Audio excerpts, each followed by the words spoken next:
The market is slowly recovering today. Palantir price just stabilized. Investors are watching closely. Alex Karp revealed something terrifying, and this pushed analysts to be skeptical. However, another bombshell has been dropped today. Microsoft and Palantir are at the center of it, and this might finally save Palantir from bleeding. What is happening? And what on earth am I even talking about? Well, let me explain. Disclaimer. Okay, today might not be the worst day for Palantir.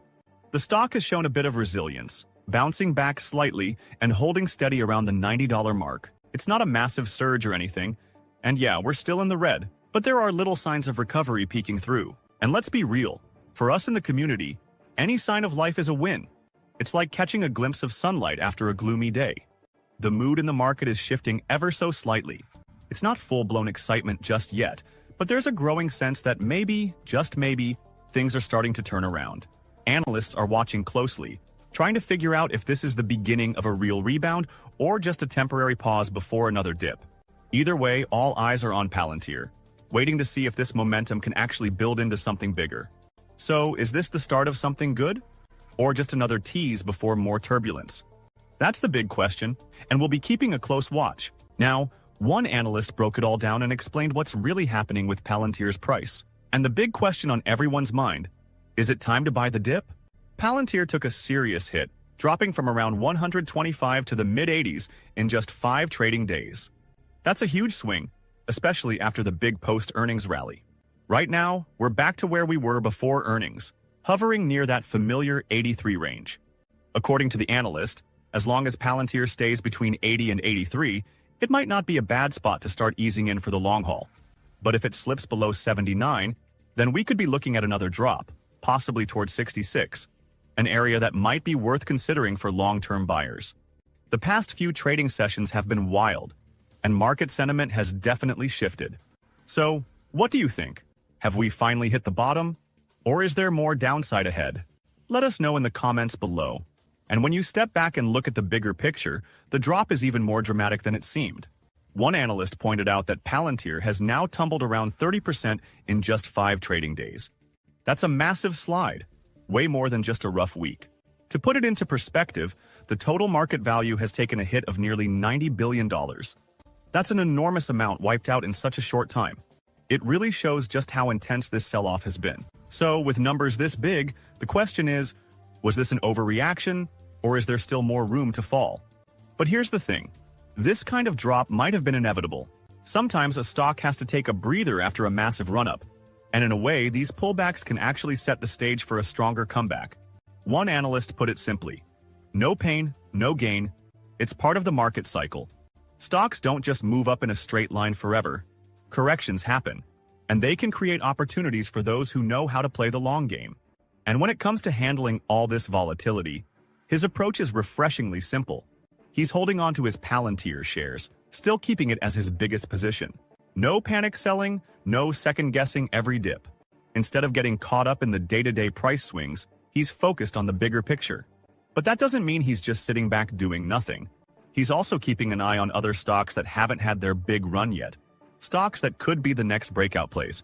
Because at the end of the day, the market is always shifting, and while one stock might be pulling back, another could be gearing up for a move. It's a long-term mindset. And in times like these, patience might just be the smartest strategy. But here's where things get even more interesting. Something big just came out today, and it might add even more fuel to the fire. It turns out that CEO Alex Karp is set to sell a massive chunk of Palantir stock, almost $1 billion worth. And that's got investors talking. Palantir has been on an absolute tear since the start of 2024. At its peak, the stock had skyrocketed more than 6 times its value. But that momentum took a hit when news broke that Karp had plans to sell a significant amount of shares. For many investors, insider selling can be a red flag.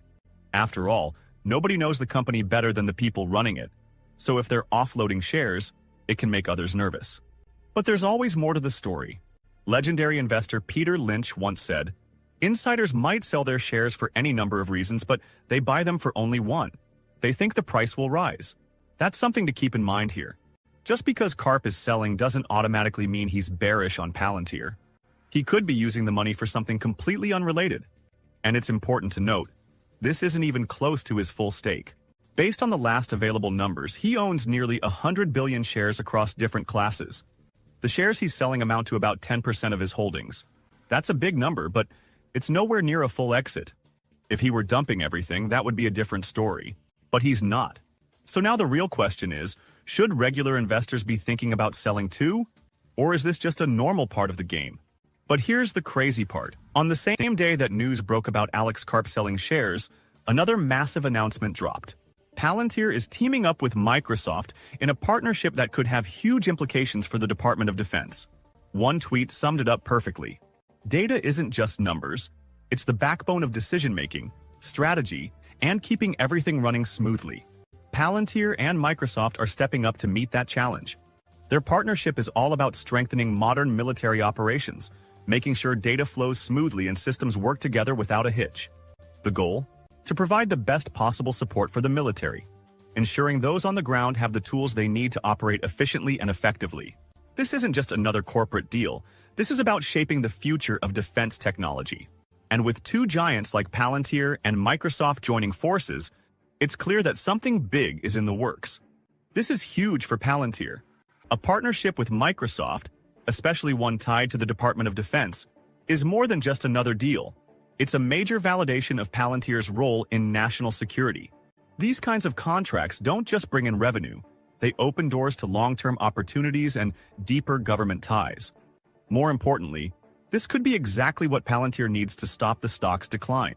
The sell-off has been brutal, but a high-profile deal like this shifts the focus back to the company's real value.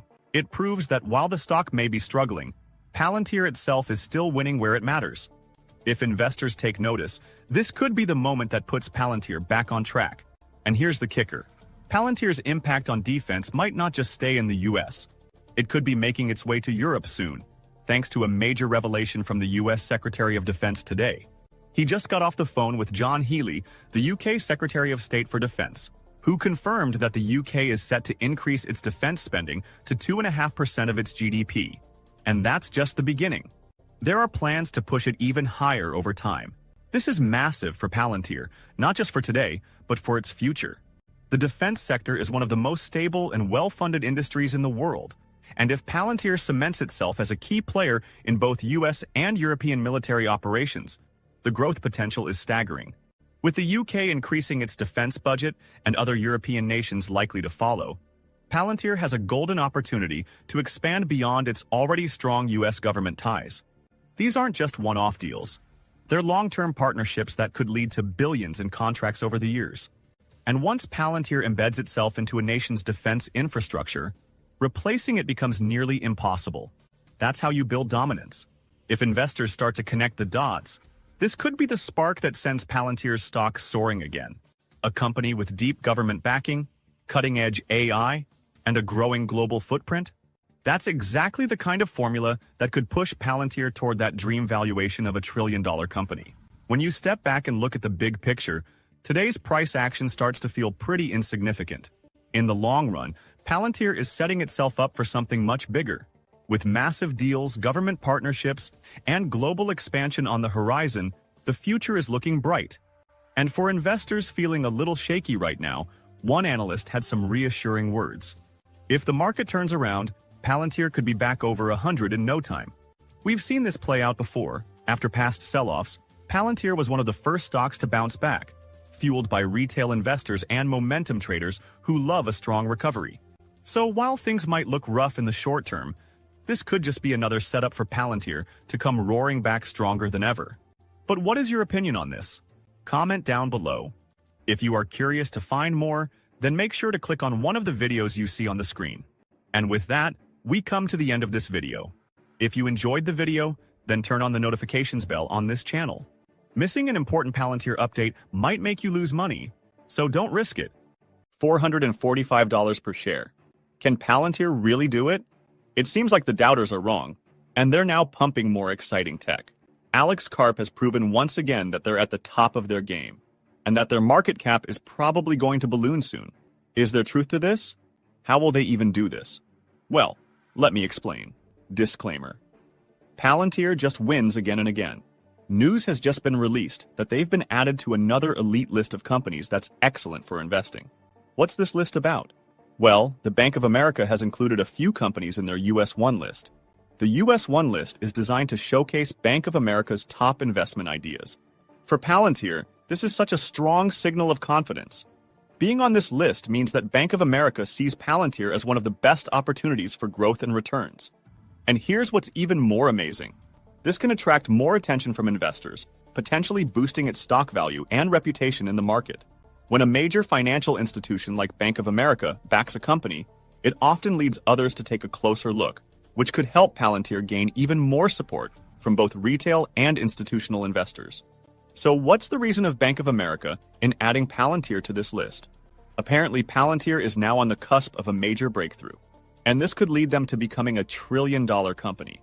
But this is just the beginning.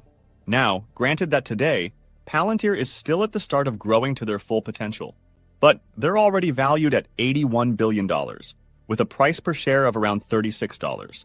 If we do the math and assume that Palantir's price will grow to a market capitalization of $1 trillion, then it's very easy to see the stock performing over 12 times its price now.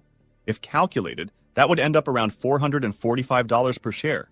This is insanity. So, what's this technology that's going to push Palantir to these levels? Well, it has everything to do with their cloud technology offering.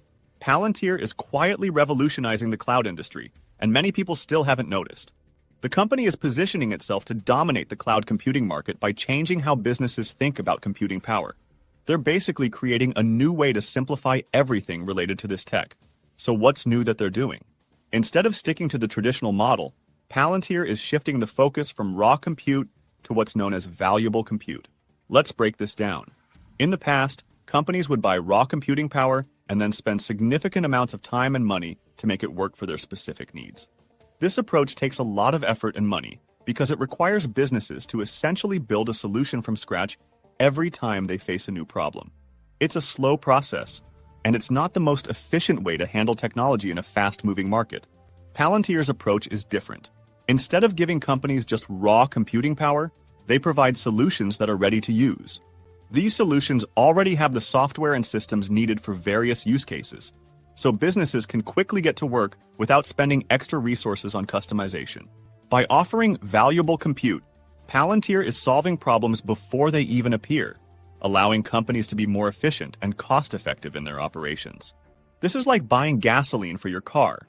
Instead of building an oil rig to extract oil, then turn it into gasoline every single time your vehicle needs gas. Pretty neat solution from Palantir, right? As more companies realize this advantage, Palantir is on a path to becoming a tech giant, potentially reshaping the entire market with its innovative approach to cloud services. Now imagine the world's biggest and up-and-coming companies using this. That $1 trillion market capitalization is now looking a bit more real, right? This is what happens when a company knows how to differentiate themselves and create something new and useful in their industry. In Palantir's case, their expertise in digital twin technology is what truly sets them apart in the cloud industry. This technology allows Palantir to create a precise, replicable blueprint of a company's infrastructure, which can then be used by other businesses without starting from scratch, saving their partners time and other resources. But this is just the tip of the iceberg. When Palantir builds a custom solution for one company, it doesn't stop there.